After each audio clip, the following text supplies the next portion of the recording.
नवरात्र के पावन पर्व पर आप सभी मित्रों को टीवी 20 न्यूज परिवार की तरफ से हार्दिक शुभकामनाएं। आप देख रहे हैं टीवी 20 न्यूज।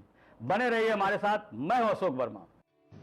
आपको जानकर ये अपार हर्ष होगा कि आपके शहर आजमगढ़ में सेंचुरी प्लाई के शोरूम का भव्य शुभारंभ 30 मार्च 2023 दिन गुरुवार को दोपहर 12 बजे से होने जा रहा है। इस अवसर पर आपकी उपस्थिति सादर प्रार्थनीय है। कार्यक्रम स्थल है वर्मा टावर तनिष्क शोरूम नरौली आजमगढ़, जिसके प्रोपराइटर हैं अशोक कुमार वर्मा और मोबाइल नंबर है 9415207728। नंबर एक बार फिर से नोट कर लें 9415207728। धन्यवाद। खबर भदोही जिले से है, जहां एक सनसनी खबर का मामला प्रकाश में आया है। आपको बता दें कि गोपीगंज कोतवाली क्षेत्र के शिखापुर गांव से बीते वर्ष मई में एक युवती की गायब होने की सूचना परिजनों द्वारा दिया गया था, जिस पर गोपीगंज पुलिस ने पिता श्याम किशोर पांडे के तहरीर पर पुलिस ने 363 के तहत मुकदमा कायम कर जांच कर रही थी कि बीते वर्ष 27 मई को खबर मिली कि ग्राम मोहनपुर के सिवान थाना में एक अज्ञात लड़की का शव बरामद हुआ है। मृतका के शव की पहचान परिवार के लोगों ने अपनी पुत्री शशिकला का होना बताया। पिता की तहरीर के आधार पर थाना गोपीगंज में पुलिस ने 2 व्यक्तियों के विरुद्ध हत्या का मुकदमा कायम कर विष्णु कहार पुत्र रामचंद्र निवासी कस्तूरीपुर थाना सूर्यावा जनपद भदोही व प्रदीप कुमार पुत्र में ही लाल सेवा सेठ निवासी चक मंधाता थाना गोपीगंज जनपद भदोही को नाम दर्ज किया और उन्हें गिरफ्तार कर जेल भेज दिया गया। स्थानीय पुलिस ने गिरफ्तारी दिखाकर अपनी पीठ थपथपा ली। आज फिर मृतका के जिंदा बरामदगी पर दोबारा अपनी पीठ थपथपा रही है। सवाल यह बनता है कि जो गुनाह युवकों ने किया ही नहीं, उसकी सजा उन्हें क्यों मिली? क्या उनकी वह प्रताड़ना के दिन पुलिस वापस कर सकती है? पुलिस इन्वेस्टिगेशन क्या कर रही थी? अगर वो शव कुएं से मिला तो फिर वह किस महिला की थी? क्या इसका जवाब पुलिस महकमे के पास है?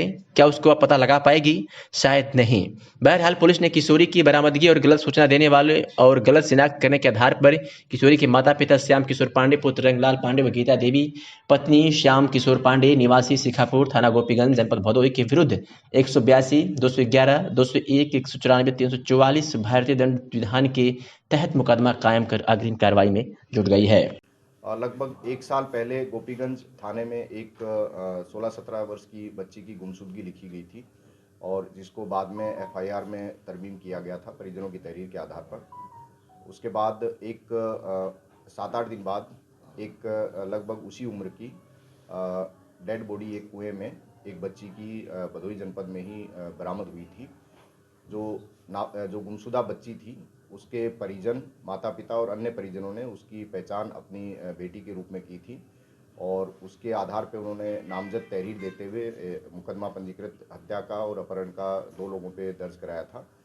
उस समय जो परिस्थितियां थी और जो साक्ष्य थे उसके हिसाब से उन दोनों को जेल भेज दिया गया था, लेकिन उसमें जो परिजन थे बच्ची के, उनकी गतिविधियां कुछ संदिग्ध थी, जिस वजह से लगातार पुलिस उन पर नज़र रखे हुए थी और संदेह होने पर इलेक्ट्रॉनिक साक्ष्य और बाकी जो साक्ष्य थे उनके आधार पर जब पुलिस को शक हुआ तो उस पर लगभग 2-3 महीने से टीम इस पर काम कर रही थी।